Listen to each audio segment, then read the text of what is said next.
నమస్తే, నేను మీ అశ్విని కుమార్. తెలంగాణలో బీజేపీ 10 లోక్సభ స్థానాలు ఖచ్చితంగా గెలుచుకుంటుంది అనుకుంది మొన్న లోక్సభ ఎన్నికల్లో. అయితే అందులో కొన్ని అంచనాలు తప్పినాయి. ముఖ్యంగా జహీరాబాద్ నియోజకవర్గంలో అంచనాలు తలకిందులైనాయి. బీబీ పాటిల్ సిట్టింగ్ ఎంపీని తీసుకొని బీజేపీలోకి తీసుకొచ్చింది. అట్లాగే బీజేపీ అభ్యర్థిత్వాన్ని పాటిల్కే ఖరారు చేసింది. అయితే ఎక్కడ బీజేపీ వెనకబడింది, అసెంబ్లీ నియోజకవర్గాల్లో వెనకబడింది? జహీరాబాద్ ఒకటి, పెద్దపల్లి ఒకటి. ఈ రెండు చూసుకుంటే మనం జహీరాబాద్లో బీజేపీ అభ్యర్థి కింద సురేష్ షట్కర్ పోటీ చేశారు. అట్లాగే బీజేపీ బీబీ పాటిల్. కాంగ్రెస్కి పోలైన ఓట్స్ చూస్తే కనుక 5,28,418 ఓట్లు పోలేని. ఓట్ షేర్లో చూసుకుంటే 42.73%. బీజేపీ అభ్యర్థికి 4,82,230 ఓట్లు పోలేనివి. ఓట్ షేర్ చూసుకుంటే 39%. బీఆర్ఎస్కి 1,72,000 ఓట్లు పోలేని. ఓట్ షేర్ చూసుకుంటే 13.92%.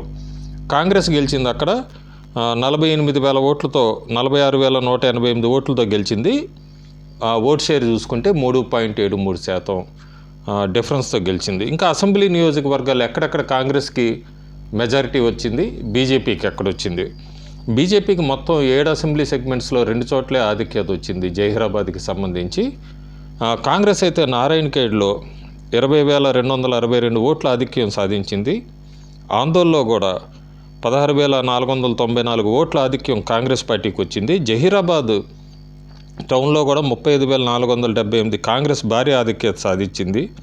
జుక్కల్లో 1,745 ఓట్ల ఆధిక్యం కాంగ్రెస్ పార్టీకి వచ్చింది. బాన్స్వాడలో 8,890 ఓట్లు బాన్స్వాడలో వచ్చింది. ఇంకా ఎల్లారెడ్డి కామారెడ్డిలో మాత్రం బీజేపీకి ఆధిక్యత వచ్చింది. కానీ ఎల్లారెడ్డిలో 15,889 ఓట్లు బీజేపీ ఆధిక్యత సాధించింది.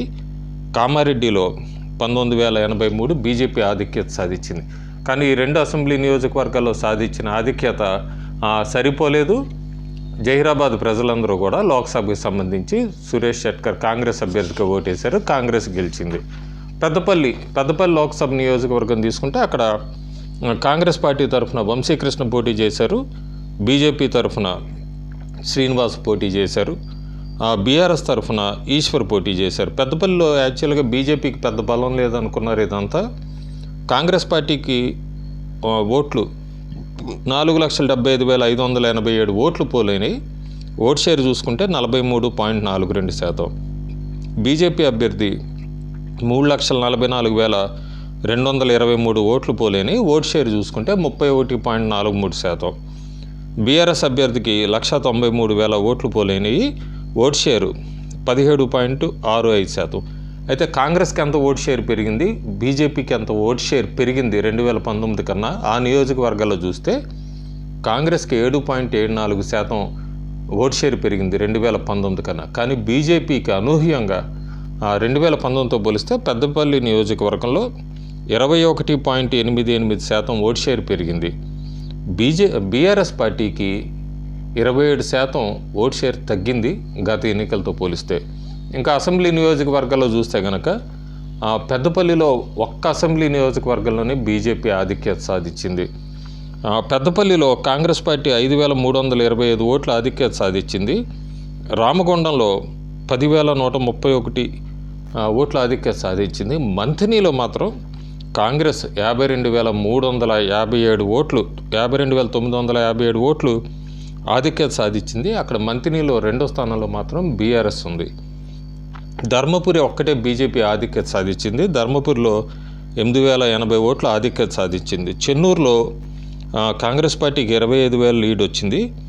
బెల్లంపల్లిలో 24,580 ఓట్ల ఆధిక్యత వచ్చింది కాంగ్రెస్ పార్టీకే. మంచిర్యాలలో కూడా కాంగ్రెస్ పార్టీ 19,385 ఓట్ల ఆధిక్యత సాధించింది. మొత్తం మీద కాంగ్రెస్ అభ్యర్థి 131,364 ఓట్లతో గెలిచారు.